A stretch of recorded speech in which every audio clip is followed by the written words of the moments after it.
안녕하십니까 여러 선생님. 오늘 이 시간에는 다소 복잡하고 또 다양하게 느껴질 수 있는 판막심장질환 환자의 마취 관리에 대해서 좀 더 깊이 있게 다뤄보는 시간을 갖도록 하겠습니다. 단순히 개별 질환을 하나하나 나열하는 방식에서 벗어나서요, 병태 생리학적인 핵심 원리부터 또 최신 중재 시술에 이르기까지 이 모든 것을 관통하는 하나의 통합적인 프레임워크를 제시해드리고자 합니다. 사실 모든 판막 질환은 결국 심실에 가해지는 부하의 이상이라는 단 하나의 개념으로 귀결되거든요.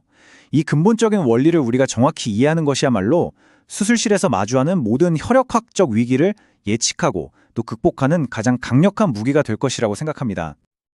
자, 그럼 본론으로 바로 들어가 보겠습니다. 우리가 판막질환 환자를 딱 마주했을 때 가장 먼저 던져야 할 단 하나의 질문이 바로 이것입니다. 이 환자의 심장이 지금 겪고 있는 스트레스의 본질은 압력과부하인가 아니면 용적과부하인가? 이 질문에 대한 답이요, 앞으로 우리가 세울 모든 마취관리 전략, 또 약물 선택, 그리고 모니터링 계획의 방향을 결정하는 아주 중요한 나침반이 될 겁니다. 어떤 판막 질환이든 제대로 이해하기 위해서는 먼저 이 판막 병변이 심실에 스트레스를 주는 두 가지 근본적인 방식을 파악해야 합니다. 그게 바로 압력과부하 그리고 용적과부하입니다.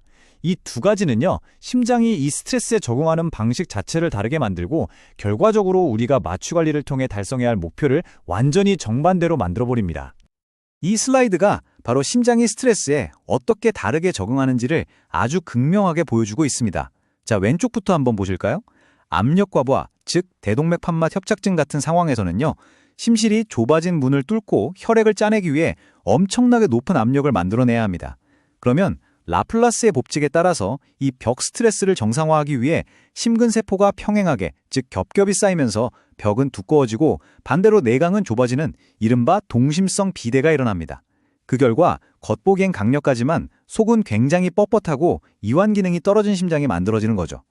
반면에 오른쪽의 용적과부하는요, 대동맥 판막이나 승모판막 역류증처럼 넘쳐나는 혈액량을 감당하기 위해서 심실 내강 자체가 그냥 커져버리는 편심성 비대를 초래합니다. 이때는 심근세포가 직렬로 길게 연결되면서 심장 용적이 늘어나는 겁니다. 결국엔 벽은 얇고 풍선처럼 늘어나서 수축력이 저하되기 쉬운 그런 심장이 만들어지는 것이죠. 자, 이제 이렇게 완전히 다른 방식으로 적응한 두 심장이 어떻게 해서 완전히 정반대의 마취 관리 목표로 이어지는지 구체적인 질환을 통해서 좀 더 자세히 살펴보겠습니다. 먼저 압력 과부하를 유발하는 대표적인 협착성 판막 질환부터 시작하겠습니다. 이 표를 보시면 두 상태의 관리 목표가 얼마나 다른지 한눈에 들어오실 겁니다.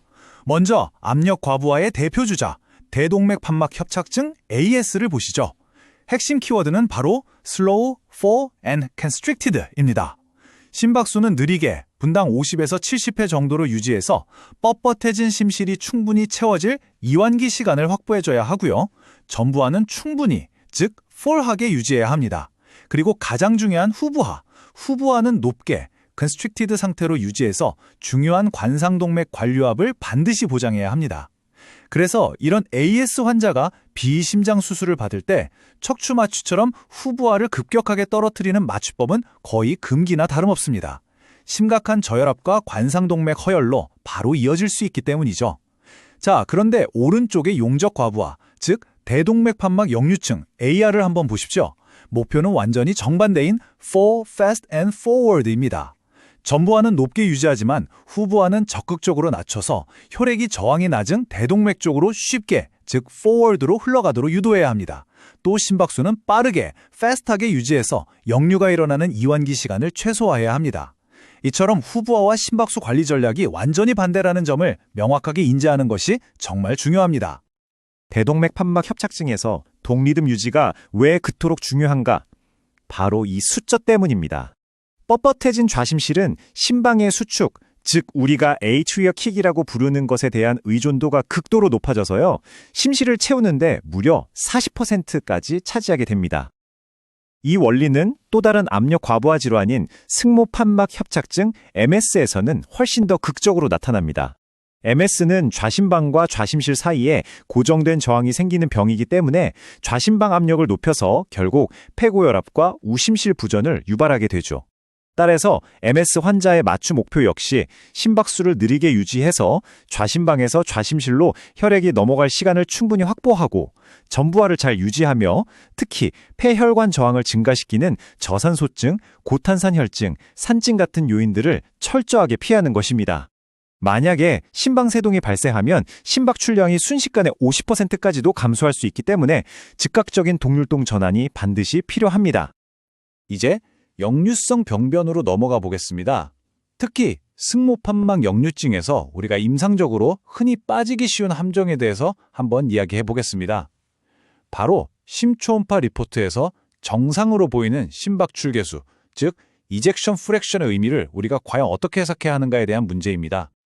따라서 핵심은 바로 이것입니다. 중증 MR 환자에서 보이는 정상 범위의 EF, 예를 들어서 한 60% 정도 되는 수치는요, 결코 정상이 아니라는 겁니다.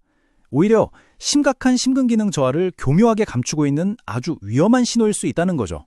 왜냐하면 좌심실이 저항이 높은 대동맥뿐만 아니라 저항이 낮은 좌심방이라는 팝업 경로로 쉽게 혈액을 내보내면서 박출률이 인위적으로 부풀려진 것이기 때문입니다. 이런 환자가 판막 수술을 받고 이 팝업 경로가 딱 막히는 순간 좌심실은 그때부터 오롯이 높은 대동맥 저항과 혼자서 맞서 싸워야 합니다. 이것이 바로 후부와 불일치 현상이고요. 이로 인해서 수술 직후에 감춰져 있던 심부전이 갑자기 발현되면서 치명적인 저심박출증에 빠질 수 있습니다. 그래서 이 승모판막 역류증의 관리 목표는 앞서 말씀드린 Fu Fast Forward 원칙과 정확히 일치합니다. 그리고 이 원칙은 다른 역류성 병변에도 똑같이 적용됩니다. 예를 들어 대동맥판막 역류증 AR은 이완기의 대동맥 혈류가 좌심실로 역류하면서 발생하는데 이 때문에 이완기 혈압이 떨어져서 관상동맥 혈류가 감소하고 전부하는 늘어납니다. 따라서 AR 환자 마취 시에는 느린 심박수를 반드시 피해야 하고 후부하를 낮춰서 순방향 혈류를 촉진해야 합니다. 또 삼천판막 역류증 TR은 보통 좌심실 질환으로 인한 폐고혈압과 우심실 부전의 결과로 2차적으로 발생하는 경우가 많은데요. 그래서 TR 관리의 핵심은 우심실 기능을 보존하고 폐혈관 저항을 낮게 유지하는 데 있습니다. 자, 이제 가장 고위험 환자군 중 하나인 저유량, 저경사도, 대동맥판막 협착증 환자들을 한번 살펴보겠습니다. 그리고 이와 더불어서 마취 관리 측면에서 협착성 병변과 아주 유사한 접근이 필요한 좀 특수한 질환이죠. 바로 비대성 심근병증 HCM에 대해서도 함께 짚어보도록 하겠습니다. 이 저유량, 저경사도 AS 환자들의 생사를 가르는 가장 결정적인 단서는 바로 수축 예비력이 있느냐 없느냐입니다. 즉, 약물 자극을 주었을 때 심장이 반응해서 수축력을 더 끌어올릴 힘이 아직 남아있는지를 평가하는 것인데요. 이건 보통 도부타민 부하 심초음파를 통해서 확인합니다. 도부타민을 투여했을 때 1회 박출량 스트로크 볼륨이 20% 이상 증가하면 수축 예비력이 있다고 판단하는데요. 이것은 판막의 협착만 잘 해결해주면 심장 기능이 회복될 잠재력이 충분하다는 아주 강력한 증거가 되는 겁니다. 그 차이는 정말 엄청납니다. 보시는 것처럼 수축 예비력이 있는 환자들의 수술 사망률은 8% 정도인 반면에 예비력이 없는 환자들은 무려 50%에 달하는 사망률을 보입니다. 한편 비대성 심근병증 HCM은 유전적으로 심실비대가 발생해서 좌심실 유출로의 동적 폐쇄, 다이나믹 LVOTO를 유발하는 질환인데요. 이 환자들의 마취 목표는 AS와 비슷하게 느리게 충분히 채우고 꽉 조여주는 것이지만 아주 결정적인 차이점이 하나 있습니다. 바로 수축력을 증대시키는 약물, 예를 들어 에피네프린이나 도부타민 같은 약물은 유출로 폐쇄를 더 악화시키기 때문에 절대적으로 피해야 한다는 점입니다. 대신에 전부하를 늘리고 후부하를 유지하면서 베타 차단제 같은 약물로 오히려 수축력을 억제하는 것이 치료의 핵심입니다. 이렇게 복잡하고 역동적인 상황 속에서 우리는 과연 어떻게 실시간으로 이 모든 변화를 파악하고 대처할 수 있을까요? 바로 우리의 가장 강력한 도구인 경식도 심초음파, 즉 TEE를 통해서입니다. 이제 판막 수술 중의 모니터링에 대해서 한번 알아보겠습니다. TAE는 단순한 모니터링 장비 그 이상입니다.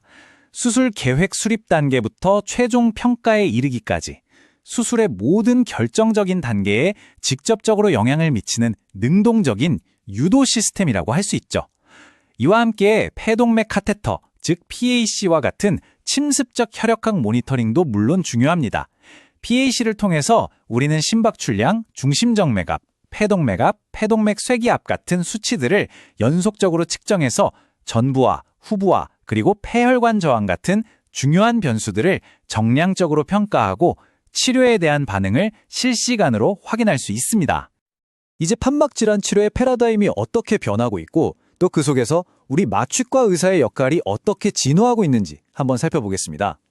최근에 급증하고 있는 최소 침습, 로봇, 그리고 경피적 중재 시술의 시대에서 우리는 더 이상 단순히 환자를 재우고 깨우는 역할을 넘어서서 시술의 모든 과정을 함께 이끌어가는 능동적인 절차 전문가, 프로시디어러리스트로 거듭나고 있습니다.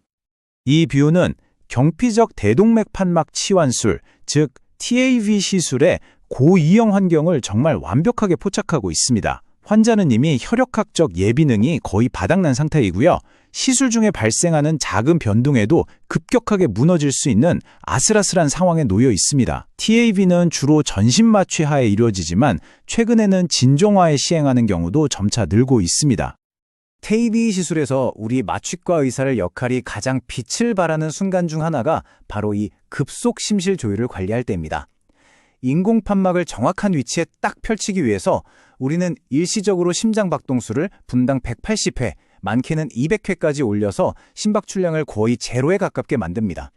이건 필연적으로 수축기 혈압을 40에서 50mmHg까지 떨어뜨리는 극심한 저혈압을 유발하게 되는데요. 이 짧은 시간 동안 뇌와 관상동맥의 혈류를 유지하기 위해서 우리는 이 조율 직전에 페니레프린이나 에피네프린 같은 강력한 혈압 상승제를 선제적으로 투여하고 조율이 끝나자마자 즉시 혈압을 정상으로 회복시키는 아주 정교한 혈액학적 관리를 수행해야 합니다. 마찬가지로 경피적 승모반막 성형술인 마이트라 클립 시술에서 마취과 의사는 항해사가 됩니다. TEE라는 고해상도 소나를 통해서 시술의 모든 과정을 이끌게 되는 것이죠. 그리고 참고로 최소 침습이나 로봇 승모 판막 수술에서는 편측 폐환기가 필수적이기 때문에 이에 대한 철저한 준비와 관리도 물론 필요합니다. 이 슬라이드에 나와 있는 흐름을 따라가 보시면 우리의 역할을 아주 명확히 알 수 있습니다. 우리는 그냥 화면만 보고 있는 것이 아닙니다. 3DT를 통해서 심방 중격 천자를 위한 최적의 지점을 바로 여기입니다 라고 지정해주고 클립이 판막을 향해서 나아갈 때 그 경로를 안내해주고 또 클립이 판막의 전엽과 후엽을 성공적으로 딱 잡았는지 실시간으로 확인하고 최종적으로 MR이 얼마나 감소했는지 평가해서 시술의 성공 여부를 판정하는 모든 핵심 단계에 아주 능동적으로 관여하는 것입니다. 요약해서 말씀드리자면 기본적인 병태생리 원리부터 최첨단 시술에 이르기까지 우리의 역할은 단순한 마취 제공을 훨씬 뛰어넘습니다. 우리는 환자의 전체 혈액학 오케스트라를 능동적으로 관리하고 지휘하는 지휘자인 셈이죠. 이건 좌심방의 폐쇄기구 삽입술, 즉 LAAO 같은 시술에서도 마찬가지예요. TE를 통해서 기구의 정확한 위치를 잡고 혈전 형성이나 기구 주변 누출이 없는지 확인하고 시술 중에 발생할 수 있는 공기색전증이나 심장 눌림증 같은 합병증을 즉각적으로 진단하고 대처하는 것이 바로 우리의 몫입니다. 이처럼 우리 마취과 의사의 역할은 정말 끊임없이 진화하고 있습니다. 이러한 변화는 우리에게 더 깊이 있는 병태생리학적 이해와 새로운 기술에 대한 끊임없는 학습, 그리고 외과나 내과 의사와의 더욱 긴밀한 협업을 요구하고 있습니다. 절차 전문가로서 우리의 역할은 과연 앞으로 어디까지 확장될 수 있을까요? 이 질문을 화두로 남기면서 오늘 강의를 마치겠습니다. 경청해 주셔서 대단히 감사합니다.